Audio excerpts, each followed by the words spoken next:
Hello, everyone. Welcome back to another episode of Between Two Pods. I'm really excited for this one. I've been looking forward to it. I've had it in my calendar for a while, and I finally got Antonio from Cultworthy Studios now.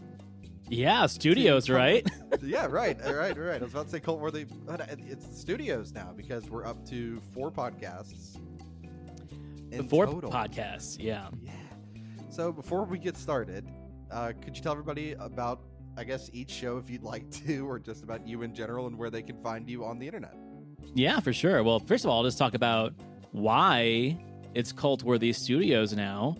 It all has to do with the fact that I'm too goddamn lazy to create a social account for each and every podcast. So I just took my old Cultworthy Cinema Podcast handle on all my social medias, turned it into the Cultworthy Studios, and used it as like a blanket for all my other shows, so I don't have to like share on 4 different accounts. So it has nothing to do with ambition. It has everything to do with like, I am so goddamn terrible at social media. We're just putting it under one umbrella. So yeah. Well, it's convenience too, right? Everybody can find everything right there. That's the other. It's like I don't know if you know the YouTuber Binging with Babish. Uh-huh. It's now like the Babish Culinary Universe is like Right. the name of it, so it gets all the shows but under the one label. I think it's the same, right? Well, it's kind of, and the other one too that I kind of took a page out of their book was, Your Mom's House, the Tom Segura podcast. Ooh, yes. Now that they have an actual studio and they have all these different shows under them, they call themselves YMH Studios. So I'm like, yeah, it works. Studios, the Cultworthy Studios. But I didn't upgrade to a giant warehouse facility. It's the same little corner office of the house. Oh, that's fine. You know, that's where it's made, though. It keeps it in that nice little indie space, you know? Yeah, Keeps you all together indie. and grounded. All indie over here. So indie that I refuse any kind of financial compensation whatsoever. Turn my nose up at it. But so yeah, the Cultworthy Studios now consists of 4 shows. The main show being the one that you've been on, and I've guested on shows that you've been on under that umbrella, and that's the Cultworthy Cinema Podcast. My movie podcast dedicated to obscure cinema, hard-to-find films, and cult classics. After that, I spawned a podcast called The Cultworthy Classic, which was pretty much the same thing, but for films made before 1970. So I could pay more respect to like classic films, black and white films, films from the 40s. Then I did a podcast, which I'm still doing, with a friend of mine who needed just an outlet to talk about all the crazy shit going on in her life. Beautiful, single mom. So we called that one the MILF and Me. And that's like our relationship, dating in your 40s sucks podcast. And that one's a lot of fun. But the newest one, man, that started just, I'm not going to say last week because this is far in advance, but January 2nd was the first episode of my new podcast called Back to the Balcony, where Justin Henson of the Movie Wire and I got together and created a show that analyzes the critiques of Siskel and Ebert. So each week we pick a movie, talk about, our critical view of the movie, and then the last half hour we dissect the critiques of Siskel and Ebert and where they got things right, where they got things wrong. Most of the time, I'm the more cynical one because I'm not a critic. I am not a reviewer. I'm an appreciator. Right. Justin is the critic. He is a critic on paper, and he has a critic podcast. So it's an interesting thing where like he really looks at things from a critical eye, and I'm the one like, but yeah, chopping motherfucking rules, man. I don't care if people think it sucks. Like that's kind of where we come from, and it's a lot of fun. It's a great balance kind of between the two of you. I'm glad y'all actually have something together to, merge those. I don't want to say like opposing opinions, but it is two good perspectives, if that makes sense. Which 100%, because I think we even talked about this on one of the episodes that we shared together, was it seems that there are people who only want to talk shit about movies. There's so many just talking shit podcasts. And that's fine, to each their own. You like what you like. But for me, it's all about, well, there are so many things that people consider trash or people consider a B-grade movie, but they haven't taken the time to analyze how influential that trash might be to future and current filmmakers. Like, oh, this whole sequence of this movie that was only on, let's say, a 16 millimeter grindhouse theater. Well, now Tarantino's using it, and now De Palma's using it, and now Paul Thomas Anderson's using it. So that's my whole point of it. It's more like a historian and appreciator, and an Indiana Jones type character of like, I'm gonna find the hidden treasure and show you, where all your cool shit these days comes from and who's ripping it off. That's where I come from. Right. It's like what inspired this originally? Like where did the idea for like a certain kind of shot comes from, or maybe a writing style? Right. And people would be surprised how much of current media, TV, movies, hell, even like web series and podcasts really owe a lot to forgotten films and TV shows and actors. Like it really is kind of shameful how much things are recycled these days. And our friends at Talking Smack talk about this all the time when it comes to how many times are they going to reboot and remake and recycle stuff that's even still current, stuff from 10, 20 years ago, let alone 50 years ago. Right. And it seems like, some things they, I don't know if you're familiar with like the Tomb Raider franchise. It seems like maybe every 5 years or so it gets rebooted. Right. And, like you get the origin story again. It's like, well, have the treads worn off the first pair of boots we put on? Because we haven't gone any further. We're just looking at the origin story again. Right. It's like, do we really need another Batman origin story? We all know the dude's parents died. Yeah. Like, same with Spider-Man. Yeah, I would like to see one of those, but it's like in fast forward. And then, it just gets to whatever villain that they're deciding to fight in this one. Right. Don't cover it. We all know it. You can go over the cliff notes of it. And let's move on. Well, I mean, and that's one of the reasons why I was actually a bigger fan of Joaquin Phoenix's Joker than a lot of my contemporaries were. Not that I liked the movie, but I liked the idea that they were ambitious enough to not necessarily change the origin story, because the origin story already is kind of shaky. Like, there's different ideas of how that happens, but being able to take a premise and create a character that exists in that DC universe, but not necessarily the DC universe that everyone's accustomed to.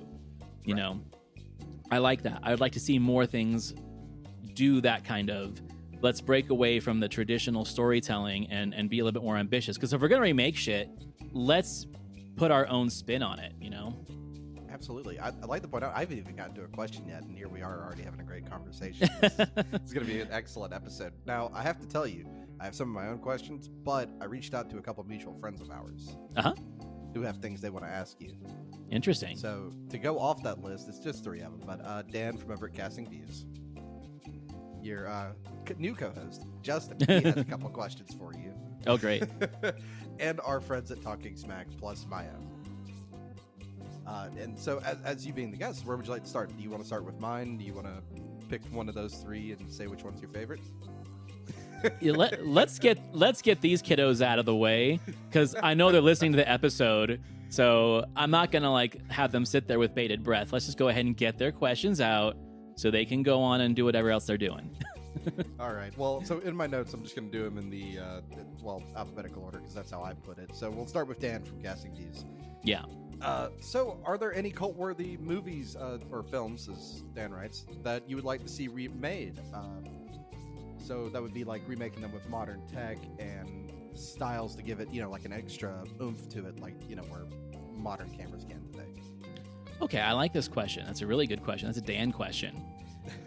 I can't be too hypocritical, because I've said way too many times on all of my shows, essentially, that I'm not a huge fan of remakes, but I do have some caveats. For one, I don't think a film should be remade in its own language unless it's over 50 years old.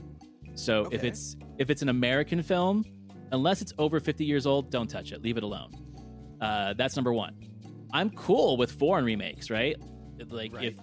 If you're going to make a foreign remake so you can get more recognition to the original, I'm cool with it. Even if it sucks, it still brings recognition to the original. So, for example, The Departed. Pretty decent remake of a Chinese film, which I prefer, called Infernal Affairs. However, Spike Lee's Old Boy remake can go fuck itself. But it's fine because it gave people who didn't know about the original Old Boy a cue to go check out the original. So I'm cool with those kind of things. So yeah, I wouldn't remake a film that's any kind of new or contemporary film just because I didn't like the thing that someone did.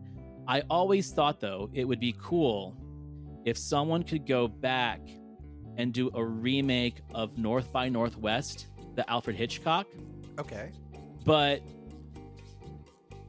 really kind of make it modern in the sense of point out how ridiculous that premise actually is, because that guy would literally be dead. Give it a little bit more danger in that aspect. I like the whole idea of like normal guy gets caught up in a situation with spies and blah, blah, blah. It'd be more of a tech thing these days, but I always thought that was a story that could use a nice coat of paint. Or I have this thing that I call retro remakes. Okay. So let's say you take a movie like North by Northwest, which was made in the 50s, but instead of doing it in the 50s, place it like in the 1920s, right? Place it in the past. Where we really talked about this is I was a guest on Silver Screeners podcast, and we were talking about the remake of The Taking of Pelham 123. So the original was 1970s, Walter Matthau. The remake was in the early 2000s, mid 2000s with John Travolta. And they said, well, what would make this movie better? I said, take it back. Like, go back to like the 1920s or 30s and have it be like in the old school New York subway or a streetcar in San Francisco. So retro remake, I'm kind of warming up to a little bit more as I think about movies like that. So that'd be my answer. Okay, very cool. Next question for you is, do you feel that the newer generations are less interested in older films?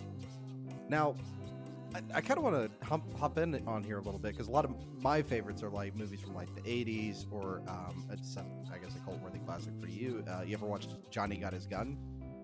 Yeah, that's a fantastic movie. It's a tremendous movie, and I think certain things cue you into watching it. I don't know what for me, like I'm a drummer by trade and I love playing music, and when I found out what the song One by Metallica was, I ended up staying up late and watching it and loved the film. It was excellent. And, which is what the song's based off of. I think things like that maybe, kind of get the younger people like myself into it. I don't know if you have any thoughts on this. Well, for sure. And I think that old movies are essentially going to be the next vinyl craze, right? Okay. So like VHSs maybe? Well, we're seeing it right now with boutique labels. Like boutique label Blu-rays are taking old movies from like the 60s, 70s, 80s, midnight movies on USA, like USA Up All Night and Night Flight and shit like that. And they're getting these beautiful Blu-ray 4K releases on Vinegar Syndrome and Arrow and all these different boutique labels. That's the future. So as they say that physical media is going away, I think mass market physical media is going away, like Best Buy and shit like that. Right. It's going to be boutique label now. I was about to say, because Best Buy just pulled, all of its DVDs, if I'm not mistaken. I think it's this year that's supposed to happen. Yeah, it was literally this week. No, was it? Yeah, it was literally this week. Second week of January 2024 is the nail in the coffin for physical media at Best Buy. Right, and and Dan and I are both vinyl collectors. I have like a... Me too, man. Yeah. Oh, I love them. I got 3,000 downstairs that I've been collecting since I was 16. So that's my... And I'm not the only one with this opinion. I've been seeing lots of articles lately because of the Best Buy thing. Right. There's a difference between mass market and boutique. And it's that way with every form of physical media, whether it's a cassette or vinyl 8-track. They are going to print off thousands and thousands and thousands of copies of Smells Like Teen Spirit, right? Right. But the one that people want will be the original pressing. Right. Or the one that was remastered and has signatures or some kind of liner note or commentary, something that makes it more than just the one that everyone could get. Films and TV shows that are on these boutique labels are the same thing. So it's not just that one you could buy in the $5 bin at Walmart for the last 20 years. It's going to be the one that, it's got a new commentary. And here's the cool thing, man. These labels now are reaching out to podcasters to do audio commentaries or recognition pieces on these films. So that is an outlet for us. It'd be like if some video game label, let's say Bethesda or someone, listened to your podcast and liked it and said, "Hey, Slade, do you want to come and do like a commentary track on this making of video?" Like, that's happening. Oh, yeah. So I'd be so excited about that. So yeah, that's where I think it's going. The younger generations are catching on because I think the industries really kind of dropped the ball when they thought that, yes, the future is digital, but that's the future of mass market consumption. Right. Humans are always going to want something tangible, especially younger generations who, like, they didn't get cool toys like we did. They didn't get all the cool shit that we got to play with or stuff that would hurt us when we were kids. Like, some toy that came with a rocket launcher that could shoot your eye out. Like, we grew up with that. They didn't. Right. So well, it's lawn darts, Yeah, lawn darts, 100%. That's the kind of shit that they can be like, oh, I want that for myself. Right. So, last question from Dan here is, do you feel that there are less chances of cult-worthy films in the future due to risk versus reward? Not at all, because studios like A24 and Neon and Pathé, they are all making films that they make them for a profit, but they're avant-garde enough to know that they're not going to reach every audience. And I think that last year was a real high watermark for that, because Everything Everywhere All at Once won Best Picture. It swept the Oscars. Oh, yeah. A film like that 20 years ago would not even be considered for the Oscars. So, yes, it made a lot of money, but it was not made with the intention of being a blockbuster. That came organically. And that doesn't mean that if it didn't make a lot of money, it wouldn't be a cult film in the future. It absolutely would be. Right. So, yeah, I think, and it's a hot debate, man, and I have this debate all the time. Can you intentionally make a cult movie? I think yes.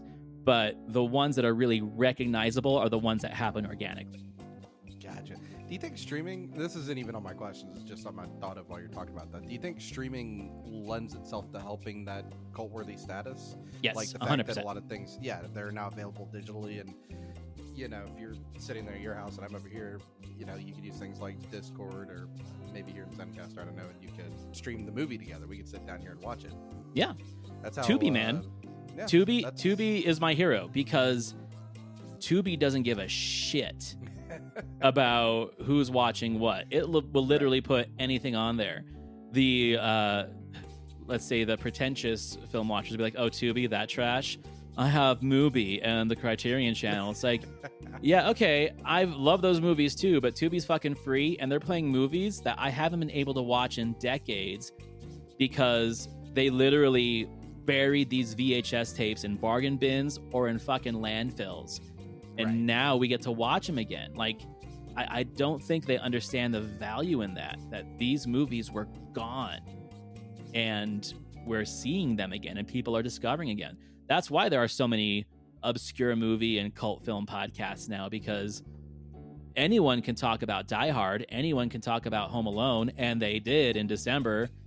But now we're talking about Christmas Evil and Silent Night, Deadly Night, like movies that people try to bury, and now we can watch them anytime, anywhere. Yeah, 100% streaming is a help in that. Is Die Hard a Christmas movie? Oh, I want to know this. So you obviously didn't listen to my episode on it. Ooh, no. I was catching up on some stuff I usually do right beforehand, but yeah, it was a hot debate. A lot of people had that, is Die Hard a Christmas movie? I'm on team, yes, it is. But there are a lot of people who say, team, no, it's not. I say it's up to you. Like, art is subjective. I don't think that Christmas is the important part of it. I think that's one of the things that makes a Christmas movie, if that makes sense. So you could have set that movie at any other time, and it would have done fine. Yes, it would have done fine, but since it uses Christmas as one of its main plot drivers, with the ho, ho, ho, with the Christmas music, he's at a Christmas party, they're doing it on Christmas Eve because of the police presence. Like, it's part of the plan to do it at Christmas. Therefore, I think that is enough of a driver to make it a Christmas movie. No one gives a fuck if it's Halloween, Right, exactly. I think that's a fair argument, to be honest. So we're going to move on to Justin's questions for you. And Justin wants to know, most important filmmaker of our time.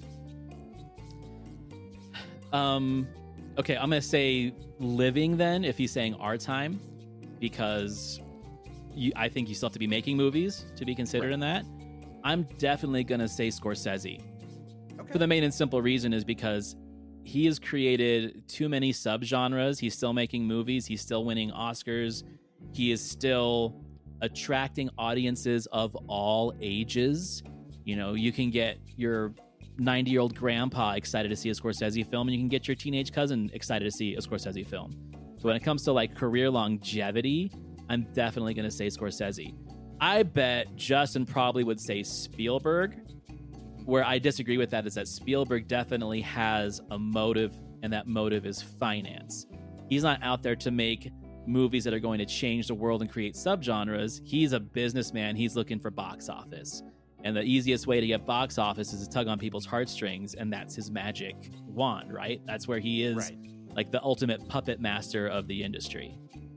Yeah. I mean, you know, you say Spielberg, for me, my first thought's like Band of Brothers. Not even like a movie. I'm thinking like a TV show. Mm-hmm. And that's also a good example, like you said, of tugging on the heartstrings. That show does a tremendous job of that. Even though it's only 10 episodes, you get really attached to those guys. Yeah. And it's formulated to be that way, and there's nothing wrong with that. Like, that's why people like pop songs that have simple chord structures, because it attracts them to it, like moths to a flame, right? It's science, essentially. Right. What is your go-to movie when you can't decide what to watch?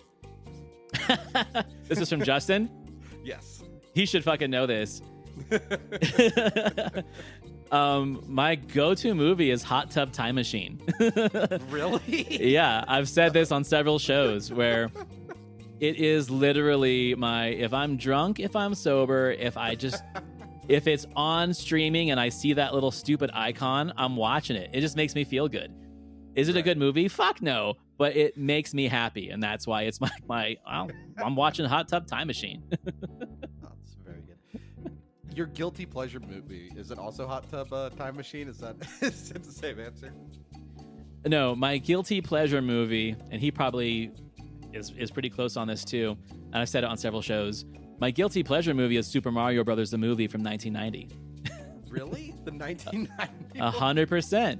Saw it in the theater by myself like 3 times, and I'm not embarrassed to say that I pre-ordered the Australian Umbrella label 4K with all of the bonus features and the posters and all that shit. It was like $150.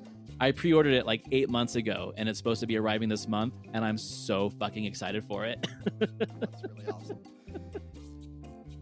If you have to show one movie to somebody from the past to show an example of technology, culture, and film appreciation, what movie would it be? Blade Runner. Blade Runner? Yep. Yeah, I'm going to tell you why. Blade Runner, so it is pioneering special effects, practical special effects especially. Right. That not only are avoiding, let's say, science fiction space battles and Star Wars and Star Trek shit, it's showing that kind of technology, but on a destroyed Earth, which we're heading for. But it also is just a champion of film noir aesthetic, from the music, which sounds like a 1940s film noir, to the detective story, to the camera angles, to the narration. And then there's action elements and there's romance elements. It is one of the few films that actually blends several of my favorite film genres together and does it successfully. So that's why I say it's a great film for future film appreciators to study, because it's going to take them in many different paths. It'll take them into sci-fi. It'll take them into French New Wave like Alphaville. It'll take them into film noir. And then it'll take them down the path of Ridley Scott, who is... I think he struggles in the last 20 years, but he was the master of genre. He can make a horror film. He can make a sci-fi film. He can make a comedy. He can make an action film.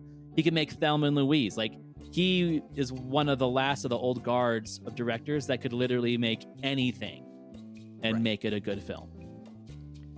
All right. And I have one more question from Justin for you. Yeah. It is, what makes Justin such an amazing, phenomenal, and incredible co-host? That he's not me. If it was two of me's trying to do Back to the Balcony, that shit wouldn't work. He and I are we're similar in a lot of our tastes in movies, but we're so different in how we analyze, critique, and appreciate them. And that's what makes him a great co-host, is that it's not two sides of the same coin having a discussion. Like I said, my biggest problem with the shit-talking movie podcasts is that it's all the dudes who talk the same and act the same, and they have the same remarks. And you get hey, that, like podcast energy guy, right? Yeah, and good for them if they're doing well. I want everyone to do well, but I like to hear discourse. Discourse is my favorite thing. It's like why I like to get in arguments sometimes on Twitter. It's just like, I'm not trying to tell you you're wrong. I'm trying to tell you why I'm right. It's like one of my co-hosts, Tim. They've ended it now. They did 2 years of this, where once a week they would watch a movie, and it would be the same movie every week for a year. The first movie they did was The Fanatic. Oh, with Travolta. Yeah, which that was shot like an hour from where I live, by the way, which is wild to think about. I remember seeing like people be like, "Oh, I saw John Travolta downtown," and then when the movie came out, heard nothing, and then I saw how bad it did in the box office. Yeah, with his little Lloyd Christmas haircut. Yeah, it only made like $3,000. Like, I mean, it's just awful. And then they did a second year of it where they watched Catwoman, the Halle Berry one. Oh, once a week for a year. And that's what broke it. That's what ended the project after that. That's like some kind of Clockwork Orange shit, man. That's crazy. Yeah. So I have 3 questions from Talking Smack. One of them they didn't actually send to me. I recorded them with them last night. Uh-huh. And Josh I told him that we were doing this, and he made a joke, and it made me laugh enough that I wrote it down as a question from them. First one, though, Josh would like to know, where do you hide your time machine? Is he trying to say that I'm doing too much and the time allowed doesn't seem physically possible? Yes, I think that's what that's getting at. I've told Josh this. It's not time, it's efficiency. Right. Just thinking steps ahead and all that stuff like that. Essentially, I've created a system for myself where I'm literally editing my shows while I'm doing other things. So like today, I folded the laundry, washed the dishes, changed the baby's room around, blah, blah, blah. And that whole time, I got my laptop on a table playing the episode, and I can just stop and snip and continue playing while I'm doing it. So I don't lock myself in my office to do shit. I can't do that. I'm too busy. So I've created systems to allow me to do stuff while I'm multitasking. Yeah. No, I feel that. That's why, like, when I'm playing games, this is a 3-monitor setup that I have. So a lot of times I may have, like, the edit running, and if I'm editing, like, a mainline game club, we actually censor that.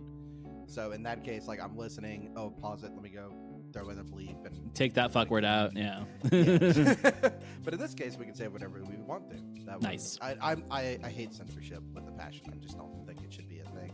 I stopped censoring my show. I'm not crazy with the language, but it was back, I want to say, around November. I was like, why am I censoring it? Like, we're not super vulgar. We just say fuck every now and then or shit. Right. So it just made it a lot more, easy to edit, but get your point across. Sometimes, like, I need a good God damn it in there, right? Exactly. Like, you just need it to get your point across. And so, yeah, I stopped editing my show. Alex from Talking Smack. Again, this goes back to Josh's question as well. How do you have the time for so many podcasts? Because realistically, like, you and I can sit here and talk about, like, the time to edit and everything, but let's say, you're also watching a 90-minute movie as well, Mm-hmm. And across maybe 3 different movie platforms, that time adds up, plus recording and then editing later. It sounds crazy, and I don't want to sound like I'm showing off, but post-production of the podcast literally is the least amount of my time. Yeah. It really is. So, like, with my video podcasts now, I am switching camera angles live. I'm not doing video editing. Okay, so you're doing that on the fly. It's on the fly. It's while I'm doing it. So if we were talking right now, I'd be switching from your camera to my camera with my little up and down key, so I don't have to go and switch camera angles later. And also, there's an AI program in my editor that, if I wanted to, I could just have it switch angles the second someone starts talking. So that makes it way easier. Yeah, so the post-production takes the least amount of my time. For example, back to the Blockbuster, we have 10 episodes in the bank. So even if one of us gets sick for a week, it's not like we're scrambling. My whole point is to never be scrambling. That's how I do have time to watch them. And this is also why I'm not a contemporary critic. I don't have to wait for shit to come out in the theater or hit the shelves or be the newest game on Steam or something to review it. All my stuff is fucking 50 years old, and I have access to it whenever I want. So there's a little bit of method to that madness too. Exactly. So this is what they, Josh inadvertently said last night that made me laugh, and I just had to throw it in. When is the Dilf and Me podcast going to start? Whenever he's ready to come and start it, man. I've never seen a sexier dad than Josh Scar in his cute little glasses. Well, once again, I'd like to thank Justin Henson of the Movie Wire, Dan of Casting Views, and Talking Smack for the questions. Now, are you ready for mine? Yeah, man, this is fun. I'm having a blast. I find this show's a lot of fun because everybody, inherently everybody likes to talk about themselves. At the end of the day, I think people do like to, and the fact that you're getting asked questions and you just get to. Yeah, I only like to talk about myself when people ask me. Seriously. Yeah, I think that's what makes this so much fun, to be honest. And everybody gets their little time in the spotlight. It's great. Yeah. So let's do this because I also asked Justin this when I had him on. You and I are gonna go watch a movie together. Okay. And we got to set this up, right? Because I'm not a big film guy. Because it is a question later about the immersion of film versus I prefer video games, but we'll get that one when we get to that one. So let's start this. What's the ideal setup for watching a movie? I think it really depends on the person. I am I don't have OCD and I don't have ADD. I literally can focus on 10 things at once and understand what's going on. So my preferred method of seeing a movie is probably in my office. I got a monitor just to the right of me where I watch most of my movies while I'm editing or making poster art and shit like that, because I can do both at the same time. I like seeing films in the theater, but it's not necessarily a need. That's more of that's indulgence for me. I've kind of grown accustomed to not trying to watch movies I want to pay attention to for the first time if I'm with my partner or my kids, because I don't want to miss anything, right? And she might be on her phone, and I'll be like, okay, well, did you catch that part? And the kid might be running and stuff like that. I'll take any opportunity to watch a movie, but if it's for the show, 9 times out of 10, it's here in my office watching this monitor while I'm doing something else. And I have said this a few times on the show. I'll watch a film 2 or 3 times before I talk about it on the show, especially if it's got commentary. Like I'll watch it once, then once with commentary, and then all the special features and things like that. So yeah, I think it really depends. If it's for entertainment, I'd say on a nice big screen by myself, a snack, a beer. If it's for the podcast, I like it to be more in the work mode so I can feel like I have to be doing it. Right. So, you threw me into the next part of this. Snacks, what are we having? You can't just sit down and watch a movie with nothing. What is the go-to snacks?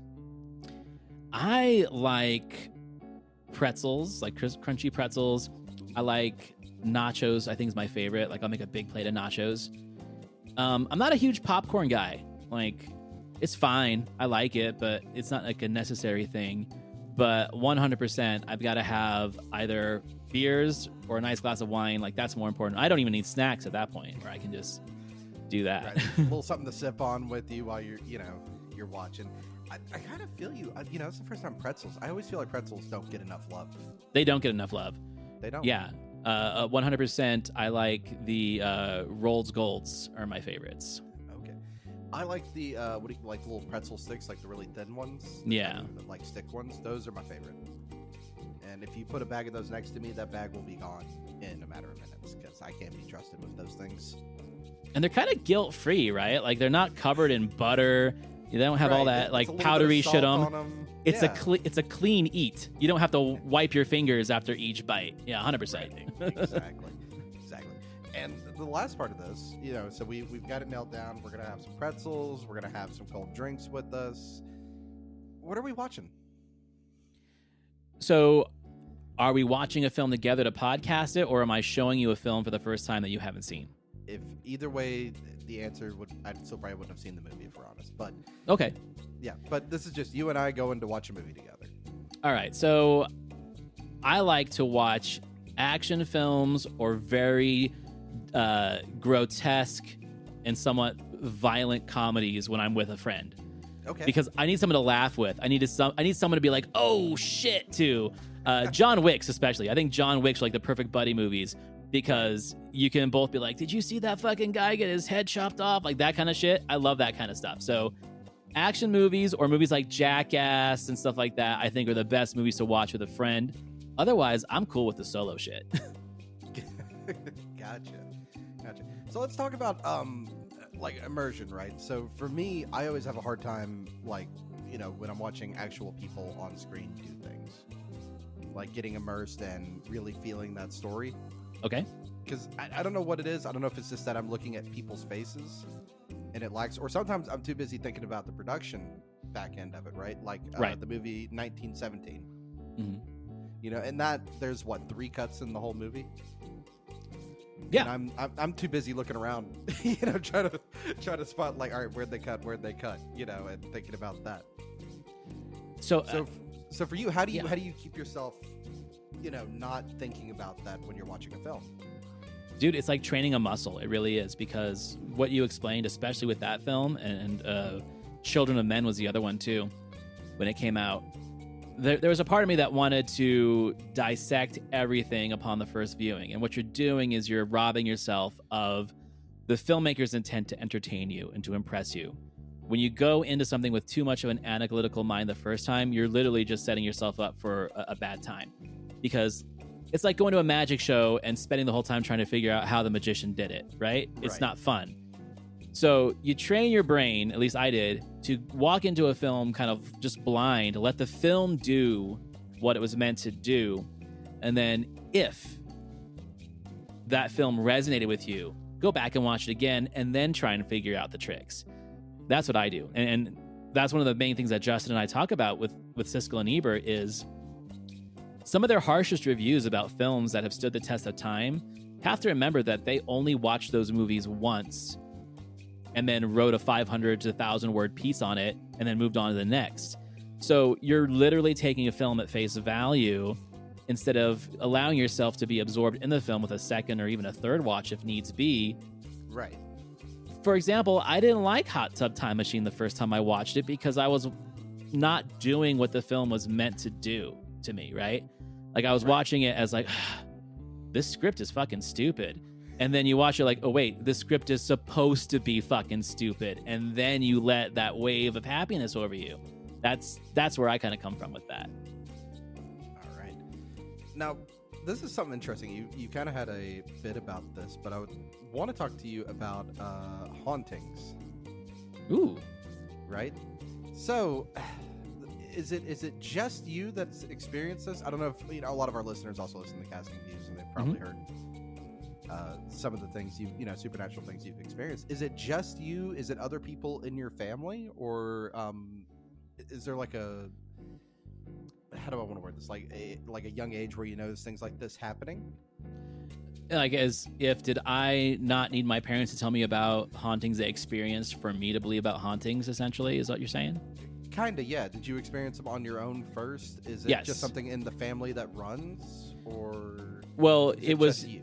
If people had listened to that episode, it was the house. It was the house and my grandmother's houses that were all haunted. So the experiences did travel from my mom and my dad, who spent a lot of time with my grandmother before I was born, and then after I was born, in different houses that were haunted, but they never told me about it. I experienced it for myself, and it wasn't until I said something about it that they're like, oh, well, the last house was haunted too, and my mom grew up in a haunted house.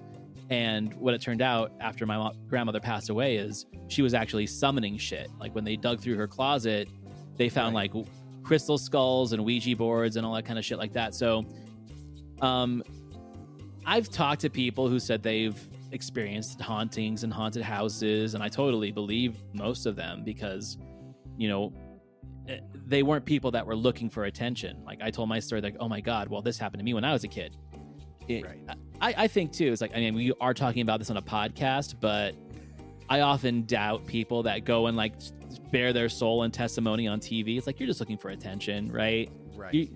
But when someone who seems like a level-headed person I've known in my life said, oh yeah, I saw a ghost in a cemetery, or I have a friend who swears they saw ghosts at what's it called, Gettysburg. They went to the Gettysburg battle site, Right. and they swear they saw something. I believe them, because there are people that don't generally say shit like that. Right. And, it's like in my work, I travel the state doing like soil engineering, but to see some of those like old Civil War sites, there's like a different air, different atmosphere to it. Oh, well, yeah. You can just tell that, the place that you're at, there's just something, there maybe. And I think if you believe in that stuff, you have to really come to grips with what your belief of existence is. So I'm not necessarily a believer of heaven, hell, afterlife. I'm a pretty stone cold atheist. So how I make sense of that kind of experience to me is energy. I think since we are energy embodied, we leave energy behind, and bad energy might stay longer than good energy, and that's why we see bad things. But not to get into a conspiracy theory pit here, I'm really starting to get, I'm not going to say fascinated or interested in, but I'm getting more and more convinced about interdimensional shit. Like we keep hearing all these weird things going on, and like that Miami Mall thing where it's like, is it aliens? Is it demons? Is it interdimensional beings? I mean, that shit does seem weird. I'm not going to post an opinion on it yet because I know nothing about it. But I do think that there might be some interdimensional shit going on as well. But I'm not gonna hang my hat on that. No, but it's also wild just to say that it's just us. They're like, as far as we know, it's just us. Right. But like, you don't really know what else is out there or what other technology exists. No, absolutely not. And like, we already can prove that we're slaves to capitalism. So who's to say that we're not slaves to something else that we're not aware of? Whether it's like an energy being or dimensional shit. Like, I'm pretty much so detached from any kind of ideology that I'm pretty go with the flow on anything. I'm like, oh, that's actually kind of convincing. I'm not going to hang my hat on it, but yeah, that makes kind of sense, Right, exactly. you don't rule it out, but you don't, fully believe it either. Right. It's just like it's just like a mental note of it. It works for me. So I normally I ask people how their podcast got started, but for you, I have to say, what's the origin story between all the different shows? I don't know if I really don't know where to start with you on this one. Well, I mean, so I guess we can start with like just the Cultworthy itself, right? And then we just go one show at a time. Over the last 5 years, so the Cultworthy's 2.5 years old now. Right. So I'm going to say the 5 years before that, there were lots of ideas bouncing off of podcasts. The problem is I didn't think that I could do it on my own, and the people that I kept like pairing up with kept flaking out. I'm sure you've experienced that too. It's like you have an idea, you have a mission, you got people that are on board, and then when it's time to sit down and hit record, no one fucking shows up. Like, that's kind of what the deal was for me. Right. I started doing the Cultworthy as a blog first. Like, I was writing reviews, and I was kind of cheating because like I started my Cultworthy website, and all I was doing was taking all of my reviews I'd written for Letterboxd and just copying and pasting them into my blog. It's like 2 for the price of 1, double dip. And then when I started this show, that's how it started. I triple dipped. I took my Letterboxd reviews, copied them into the blog, and then just fucking read them on the podcast. It's like, we're talking about zombie movies today. The movie today is The Beyond by Lucio Fulci. And I would just read the review in that stupid voice. I think I did like 20 of those, right? And someone reached out to me and said, hey, I'd love to be a guest on your show. It's like, shit, someone wants to... I just talked to myself. So, sure, let's get you on. And we talked Predator 2. That was the first movie I talked about with some guy. And he was actually a podcaster who is part of the AVP Galaxy Network, like this decades-old Alien versus Predator fan site. It's had a podcast since podcasts were formed. And I thought it went pretty well. And so I started reaching out to people like, hey, listen to this. And if you want to be on the show, let me know. And people just kept reaching out to the point where it's like, well, I don't have to do the show by myself anymore. I can literally have a weekly guest and talk about these obscure films. So it went from a review show to a discourse and conversation show. And that's how it's been for literally the last 2 years. And see, and I have a lot of admiration for the solo people who can just talk to themselves. Prior to me podcasting, I was a Twitch streamer. Uh-huh. You know, and I had affiliates, so I was making money from it. But to be able to sit there and you kind of have to be cross-eyed in a way, because you have to be looking at one monitor to read chat, and you need to be focusing on what you're playing at the same time. Right. Yeah, and so a lot of times I would just hop in Discord calls with friends while they're talking. I'd be playing, and I didn't have to say a word, or I'd just, chime in on the conversation, which made that way easier. So I have a lot of admiration for people who can just, talk to themselves, essentially, without it seeming like you're rambling too much, because we all, at the end of the day, it's part of podcasting, you end up on some kind of rambling tangent.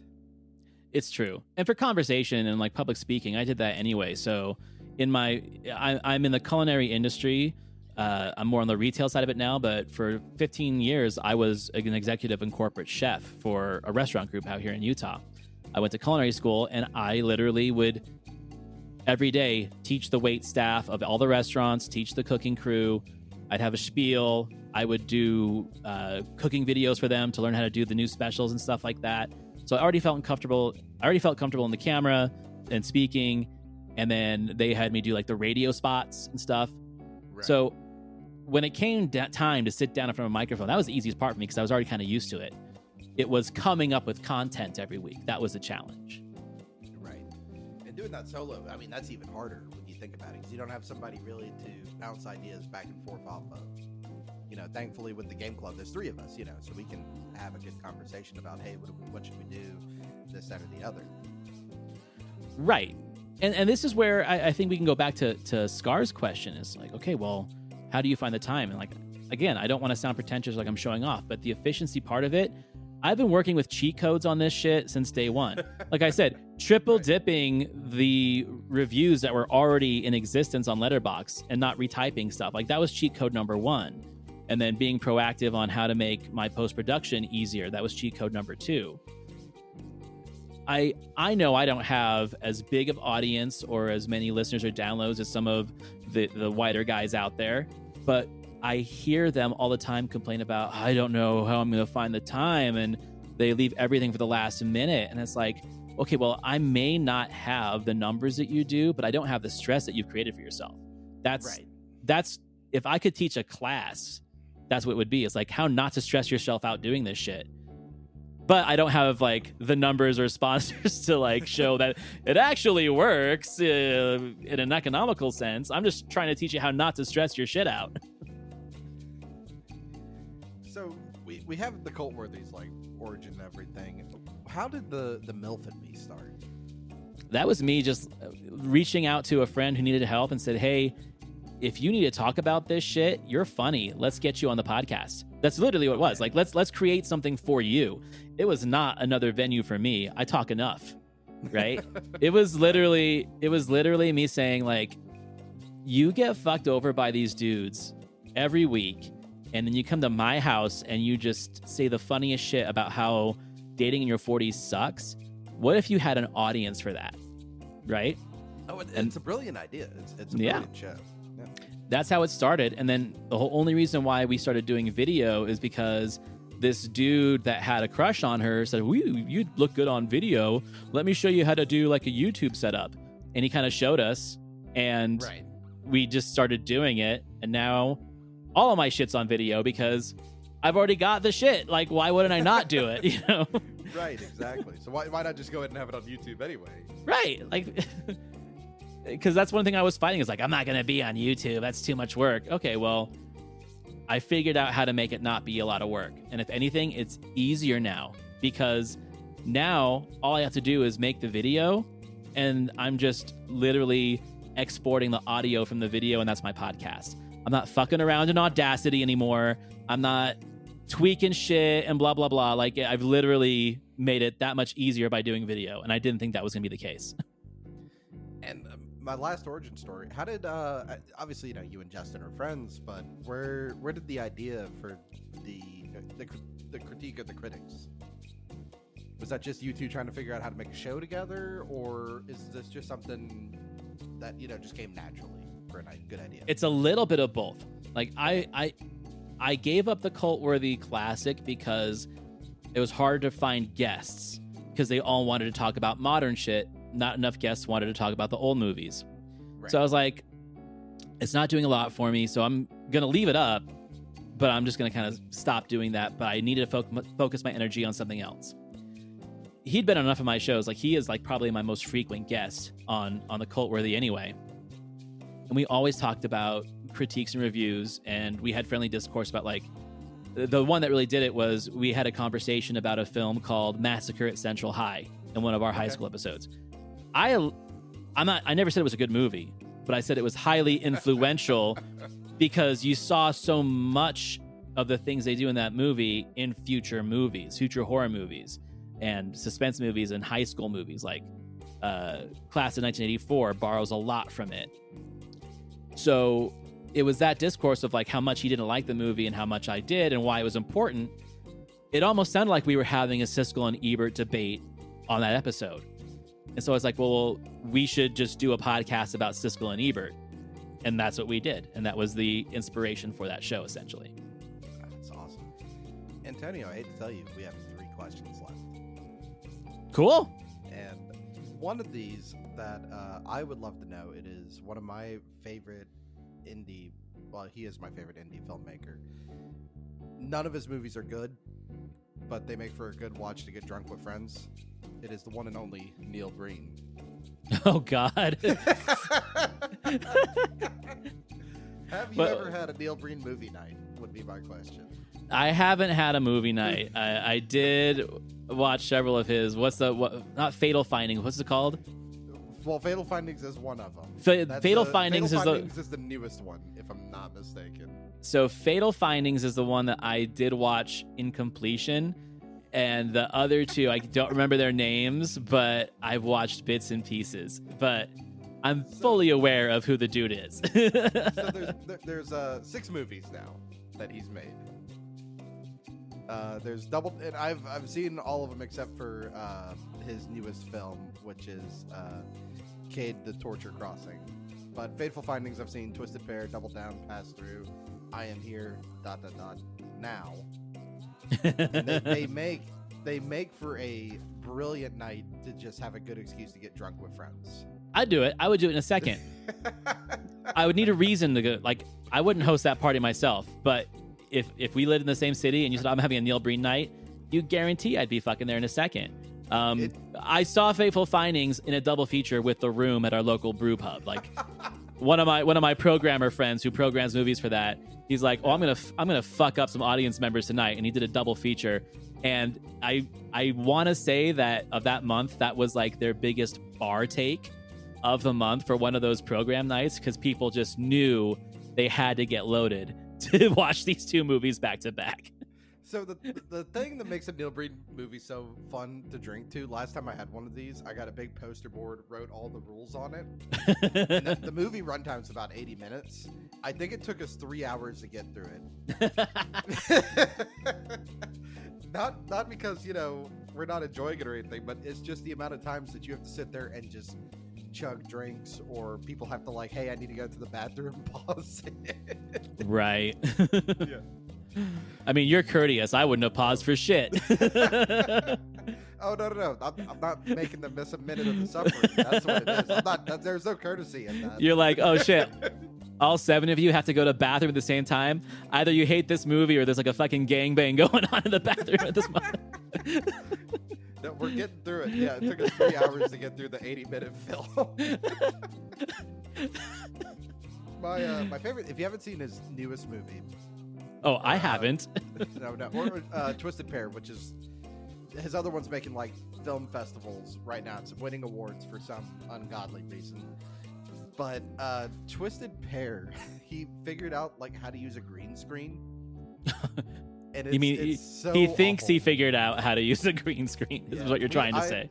We refer to it as the breen screen the whole time. But if you need a good night to entertain people, a Neil Breen movie and with some drinking rules, it's a great way to do it. I love that. So we both collect vinyl records, right? Yeah. And once again, let's say we're hanging out. What is the record from the collection? Let's say 3 records that you're gonna go off and grab. Okay, that's cool. Let's see. Definitely Pink Floyd, Dark Side of the Moon. That's an excellent record. That'd probably be number 1. Then the Jeff Beck Group self-titled LP is number 2. Practically no words, almost all instrumental. And then let's see. Oh, I have to pick an obscure, wacky one, right? Right. Okay. I got this. I have this LP from the 1960s called The Baroque, as in Baroque music, Baroque. It's called The Baroque Inevitable. And what it is, it's classical Baroque renditions of 60s classics. So they've got like a Baroque rendition of Yellow Submarine on there and like Rolling Stones shit, but it's all like harpsichord and like violins and shit. Right. Oh my God, if you get stoned to that, it's fucking crazy. Like that's like a perfect end of the night. Like, what is this? I've burned that LP for so many people because it just doesn't exist anywhere. Found it at a yard sale or something when I was 17. Yeah, it's called The Baroque Inevitable. Very cool. You ready for your last question? Yeah, man, let's do it. Now, I consider myself a bit of a home cook, especially for me and my girlfriend. I'm the chef in the relationship. What is like your go-to meal to fix? You know what I mean? Like maybe it's a comfort food for you, or just something that you really enjoy. I don't want to say like the fact that like how long it takes, prep time, anything like that. But like, what is your go-to meal to fix? Ooh, that's a good question. Because remember, I am a chef. But that's a misconception of chefs. Is like there's stuff that we like to prepare for people in restaurants, right? So and then there's stuff that we like to prepare for ourselves and our family. Right. So for you, like, let's say everybody's sitting down to dinner. Right. Okay. So, my favorite thing to prepare is a paella. So, like, Really? I like Basque food. I like Spanish food. I worked in a Basque Spanish restaurant and an Italian fresh restaurant. So, I've got this big, beautiful stainless steel paella pan. Right. So I like doing that, and I like making like a real fresh Caesar salad to go with it, like from scratch, egg yolk, anchovies, Worcestershire, the works. Yeah. The actual like the real like Caesar salad, not with the little sauce packet or whatever. Right, the real shit. Where you tear the lettuce, you don't chop it.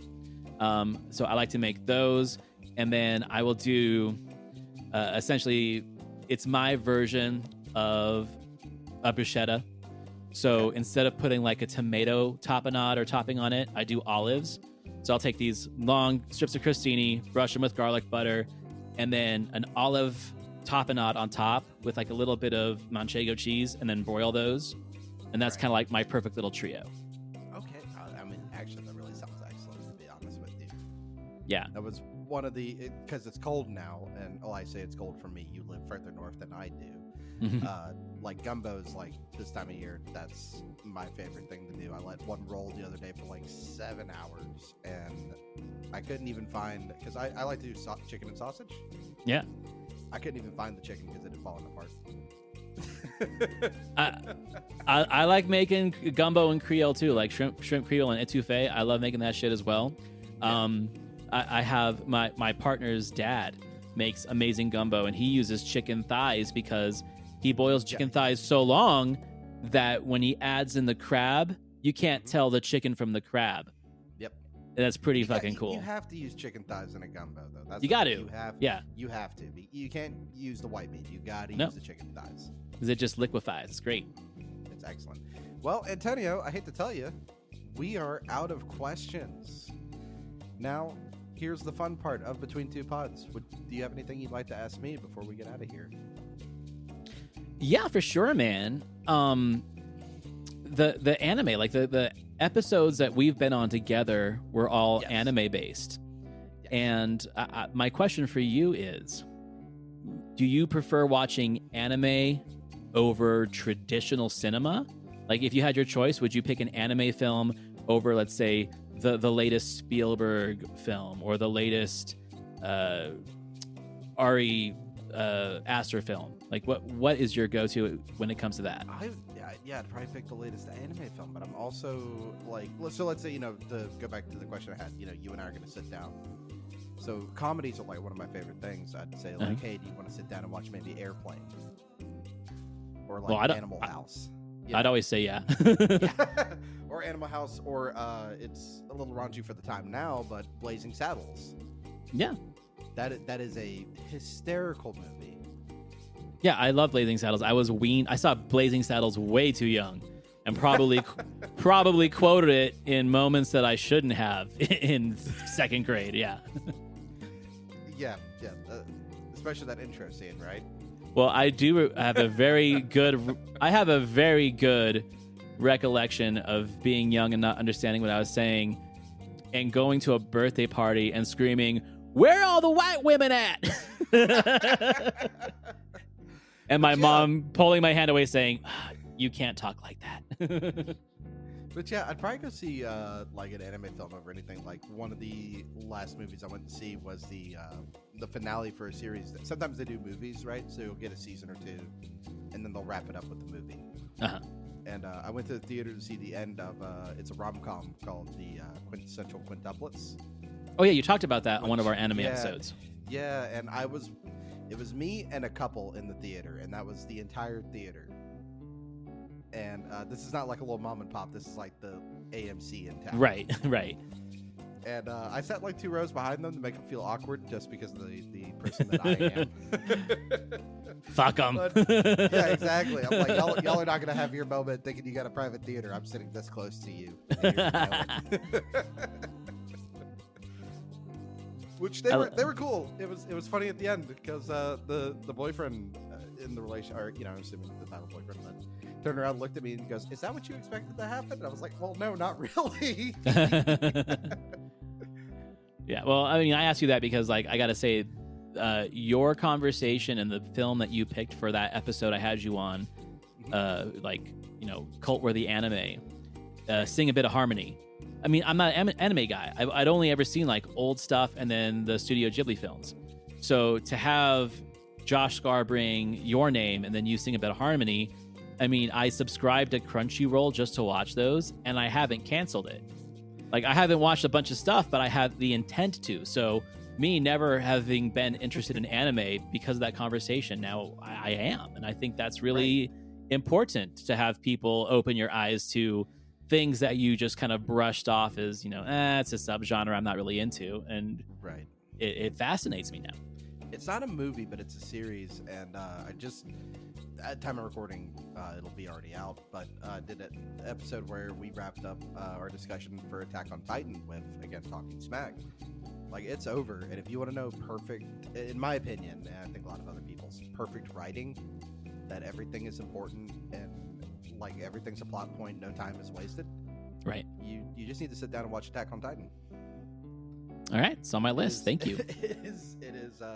It's 4 seasons. It ends with 2. Well, I'm gonna do bunny quotes here. Movies. Right. It's 2 hour-long specials, but it's dubbed in English, and the English cast is fantastic. But it's perfect. Everything in it is important. My girlfriend, she's never watched like anime before, and that was the first thing I introduced her to. And I gave her, my Crunchyroll login, and then I think it was like a week later. It's like, "Oh, have you watched it anymore?" She's like, "Yeah, I'm in season 3," and I'm like, "What? When?" Nice. So it's perfect.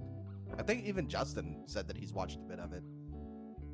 And I think he's not a huge anime guy either, so yeah, I'm curious to ask him about that. So yeah. And I know this is like one of those things, and maybe you can think of something in film that has it as well, where you get like the negative stereotypes of like a lot of people. I think you think anime still. A lot of people think back to like middle school, high school. There was like the smelly kid who Naruto ran. Yeah. But I think now, like, I think the pandemic's what brought a lot of people into it. They were home and bored and were like, well, I'm going to give this a shot, and then ended up falling in love with it. Dude, that's why people are into the cult and genre films on these Blu-rays. is they couldn't go out to theaters. They started watching Tubi. They got into these subgenres. They're like, oh, someone's selling a Blu-ray that's got all this new artwork for $40. Yeah, take my money, right? That's what happened. Right, they're bored and at home. It's like, oh, I wonder if this is actually any good. And then, next thing you know, like 12 episodes or a couple hours have passed by, and you're like, damn, that was good. I think I had this conversation with a guy on an episode that's about to come out about how that kind of bred this weird subculture in this boutique labels where they just start blind buying everything because they just want it on their shelf, and then they actually watch it and they're like, oh, this is dog shit, and then I'll buy it from them on Mercari for like half off. Like, right, I don't need it now. I'll get it when you're sick of it, and then I'll buy it from you for half price when you're crying over your credit card bills. That's my move. Yeah, and you're sitting there like, oh, I need to make that money back. It's like, I got you. Here comes Antonio, like, take my money. Cha-ching! Absolutely, man.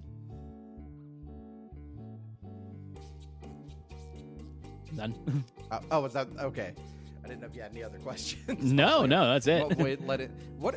So are you a wine guy? Just out of. I will do wine for podcasts because I want my wits about me. Gotcha. I made a mistake one time and I did a whole pitcher of martinis while I was a guest on another show, and I started talking about fucking JFK assassinations and like all sorts of crazy shit. And they're like, okay, well, this is a podcast about food. I'm like, oh yeah, that's right. So yeah, I want to keep my wits about me on shows now. The episode that comes out not next Monday, but like the end of the month, is with me and Decaying with the Boys. Oh boy. And they had recorded one of their episodes prior, and they'd been like taste testing beers for their whole episode, and then they did this with me. Yeah. And it is a little bit of a drunken mess. Thankfully, it turned out good, but I can't wait for that one. Oh man, I showed up sober and they were already like feeling it. It was a great conversation overall, to be honest. It was a lot of fun. But if that is the end and you have no more questions for me, other than your assignment of go watch Attack on Titan. Yep. One more time, where can everybody find you on the internet? And please tell them about all of your shows. Okay, so I'm the host of the Cultworthy Cinema Podcast. That's the main one. Cultworthy Classics still exists. I'm just not making new episodes. The MILF and Me. It's a romantic buddy comedy sex help but talking shit podcast with my friend Diana. And then my new show, Back to the Balcony, with Justin Henson, where we talk about the critiques of Siskel and Ebert. All those you can find on all the platforms. They're all on YouTube, but go to thecultworthy.com because that's your easiest place to find the shows, to find my blogs, to find any like Blu-ray reviews I've done, but also people like Slade, people like Josh Scar, my other mutuals. I've got a Cultworthy Partners page that has links to all their shows. So pretty much anything Cultworthy, go to thecultworthy.com. All right, Antonio, thank you so much, man. This has been an absolute blast tonight. A blast. Thank you so much for having me on. Yeah, this has been an absolute blast, and I hope everybody looks forward to the next episode. We'll see you then. Bye, everybody. Goodbye.